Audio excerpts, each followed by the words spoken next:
ഇന്ന് നമ്മൾ തയ്യാറാക്കുന്നത് നമുക്ക് തിരക്കും മടിയുള്ള ദിവസങ്ങളിൽ വളരെ എളുപ്പത്തിൽ ഒരു 10 മിനിറ്റ് കൊണ്ട് തന്നെ തയ്യാറാക്കിയെടുക്കാൻ പറ്റിയ ചോറിലേക്കൊക്കെ സെർവ് ചെയ്യാൻ പറ്റിയ അടിപൊളി ഐറ്റമാണ് കേട്ടോ. അപ്പോൾ അതിന് വേണ്ടി പാനിലേക്ക് 1 ടേബിൾ സ്പൂൺ വെളിച്ചെണ്ണ ഒഴിച്ചു കൊടുത്തിട്ടുണ്ട്. ഇനി ഇതിലേക്ക് ഒരല്പം ഉലുവ ചേർത്ത് കൊടുക്കുക കേട്ടോ. ഒരു 1/4 ടീസ്പൂൺ മുതൽ 1/2 ടീസ്പൂൺ വരെ ഉലുവ മതിയാവും. ഒരുപാടൊന്നും ആവശ്യമില്ല കേട്ടോ ഈ ഒരു കറിയിലേക്ക്. ഇതിലേക്ക് അതേ അളവിൽ കടുകും കൂടെ ചേർത്ത് കൊടുത്തിട്ടുണ്ട്. ഈ ഒരു കടുകും ഉലുവയൊക്കെ ഒന്ന് പൊട്ടിച്ചെടുക്കാം. വളരെ സിമ്പിളായിട്ട് തയ്യാറാക്കിയെടുക്കാൻ പറ്റിയൊരു കറിയാണ് കേട്ടോ. അത് എല്ലാ വീട്ടിലും ഉണ്ടാകുന്ന കുറഞ്ഞ ചേരുവകൾ മാത്രം മതി ഈ ഒരു കറിക്ക് ചോറിനും ചപ്പാത്തിക്കൊക്കെ സെർവ് ചെയ്യാൻ പറ്റും കേട്ടോ. അപ്പോൾ ഈ ഒരു കടുകും ഉലുവയൊക്കെ ഒന്ന് പൊട്ടി കഴിഞ്ഞ് വരുമ്പോൾ നമുക്കിതിലേക്ക് വറ്റൽമുളക് ചേർത്ത് കൊടുക്കാം. 2 വറ്റൽമുളകും കൂടെ ചേർത്ത് കൊടുത്തിട്ടുണ്ട്. ഒന്ന് നന്നായിട്ട് മൂപ്പിച്ചെടുക്കാം. ഇനി നമുക്കിതിലേക്ക് കുറച്ച് ഉള്ളി വേണം. ചെറിയ ഉള്ളിയും വെളുത്തുള്ളിയാണ് കേട്ടോ വേണ്ടത്. ഞാനിവിടെ ഒരു 10-15 ചെറിയ ഉള്ളി ഇതുപോലെ ചെറുതായിട്ട് കട്ട് ചെയ്തെടുത്തിട്ടുണ്ട്. ഒരു 4-5 വെളുത്തുള്ളി കൂടെ കട്ട് ചെയ്തിട്ടുണ്ട്. ഇത് രണ്ടും കൂടെ ഒരുമിച്ച് ചേർത്ത് കൊടുത്ത് നന്നായിട്ടൊന്ന് വഴറ്റിയെടുക്കാം. ഒരുപാട് മൂപ്പിച്ച് ബ്രൗൺ കളർ ആക്കിയൊന്നും എടുക്കണ്ട. ഈ ഉള്ളിയൊക്കെ നന്നായിട്ടൊന്ന് വാടി കിട്ടിയാൽ മതിയാവും കേട്ടോ. അപ്പോൾ അതിന് വേണ്ടിയിട്ട് കുറച്ച് സമയം നന്നായിട്ടൊന്ന് വഴറ്റിയെടുക്കുക. അപ്പോൾ ഇതുപോലൊരു കറി നിങ്ങൾ മുമ്പ് തയ്യാറാക്കിയിട്ടില്ലെങ്കിൽ മസ്റ്റായിട്ട് ഉണ്ടാക്കി നോക്കണം കേട്ടോ. നല്ല എളുപ്പമാണ്.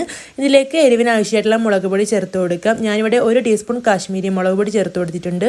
ഒരു 1/4 ടീസ്പൂൺ മഞ്ഞൾപ്പൊടിയും 1/2 ടീസ്പൂൺ മല്ലിപ്പൊടിയും ചേർത്ത് കൊടുത്തിട്ടുണ്ട്. ഇതിലേക്ക് ആവശ്യത്തിനുള്ള ഉപ്പും കൂടെ ചേർത്ത് പൊടികളുടെ പച്ചമണമൊക്കെ ഒന്ന് മാറുന്ന അത്രയും സമയം നന്നായിട്ടൊന്ന് വഴറ്റിയെടുക്കുക. അപ്പോൾ നല്ല പോലെ ഒന്ന് വഴറ്റി എടുത്തിട്ടുണ്ട്. ഇനി ഒരു ചെറിയ കഷ്ണം പുളി ഞാനിവിടെ വെള്ളത്തിലിട്ട് വെച്ചിരുന്നു. അത് നന്നായിട്ടൊന്ന് കുതിർന്ന് വന്നിട്ടുണ്ട്. നന്നായിട്ടൊന്ന് പിഴിഞ്ഞിട്ട് ആ ഒരു പുളിവെള്ളം കൂടെ ഒഴിച്ചു കൊടുക്കുക കേട്ടോ. ഈ കറി പുളിയൊക്കെ ഉണ്ടാകുമ്പോഴാണ് നല്ല ടേസ്റ്റ് ഉണ്ടാവുക. അപ്പോൾ ആ ഒരു പുളിവെള്ളം കൂടെ ഒഴിച്ചു കൊടുത്തിട്ടുണ്ട്. ഇനി അതിലേക്ക് തന്നെ കുറച്ച് കഞ്ഞിവെള്ളം കൂടെ ഒഴിച്ച് ഒന്നുകൂടെ ഒന്ന് തിരുമ്മി കൊടുത്തിട്ട് ഒഴിച്ചു കൊടുത്തിട്ടുണ്ട്.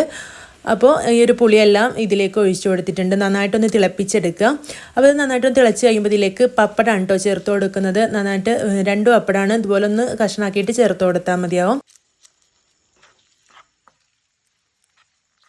പപ്പടത്തിൻ്റെ കൂടെ നിങ്ങൾക്ക് മുട്ടയും ചേർത്ത് കൊടുക്കുക കേട്ടോ. സ്ക്രാമ്പിൾ ചെയ്ത മുട്ട ഉണ്ടെങ്കിൽ അതും കൂടെ ചേർത്ത് കൊടുക്കുക. ഇപ്പം ഞാനത് ചേർത്തിട്ടില്ല.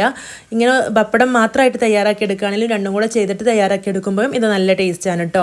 ഇനി ഇതുപോലെ തന്നെ നന്നായിട്ട് മിക്സ് ചെയ്ത് ഫ്ലെയിം ഓഫ് ചെയ്യാം. അതല്ലെങ്കിൽ കുറച്ച് നേരം കൂടെ ഫ്ലെയിം വെച്ചിട്ട് അതൊന്ന് നന്നായിട്ട് വറ്റിച്ചിട്ടും ഓഫ് ചെയ്യാം കേട്ടോ. അതൊക്കെ നിങ്ങളുടെ ഇഷ്ടം പോലെ ചെയ്യാം.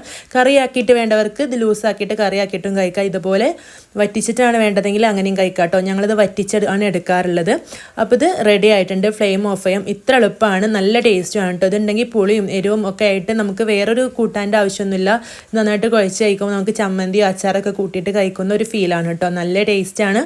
അപ്പോൾ ഇതുപോലെ ചോറിന് നമുക്ക് തയ്യാറാക്കിയെടുക്കാം. വളരെ ഈസിയാണ് കേട്ടോ. നിങ്ങൾ മസ്റ്റായിട്ടും ഒരു തവണ തയ്യാറാക്കി നോക്കാൻ മറക്കരുത്. അപ്പോൾ ഈ ഒരു റെസിപ്പി നിങ്ങൾക്ക് ഇഷ്ടമായിട്ടുണ്ടെങ്കിൽ മറക്കാതെ ലൈക്ക് ചെയ്യണം. നിങ്ങളുടെ ഫ്രണ്ട്സിനും റിലേറ്റീവ്സിനൊക്കെ ഷെയർ ചെയ്ത് കൊടുക്കണം. ഇനി ഇതുപോലുള്ള സിമ്പിൾ ആൻഡ് ഈസി റെസിപ്പീസൊക്കെ ആയിട്ട് നമുക്ക് വീണ്ടും കാണാം. താങ്ക്